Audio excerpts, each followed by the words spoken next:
Bengaluru police ने घरेलू काम करने वाली 3 खवातीन को गिरफ्तार किया है जो फेसबुक पर एडवर्टाइज करती थीं कि वो घरेलू काम के लिए दस्तयाब हैं और बाद में घर से कीमती सामान चोरी करती थीं।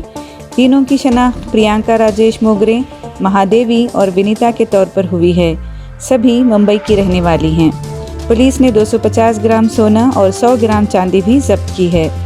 पुलिस ज़राए के मुताबिक तीनों ने रेफर हाउसमेट्स के नाम से एक जाली फेसबुक पेज बनाया। हालिया मामले में महादेवी ने जाली आधार कार्ड के जरिए अरविंद के घर नौकरी मिलने के अगले ही दिन महादेवी और उसके साथियों ने घर वालों की गैर मौजूदगी में कीमती सामान चोरी किया और मुंबई फरार हो गए।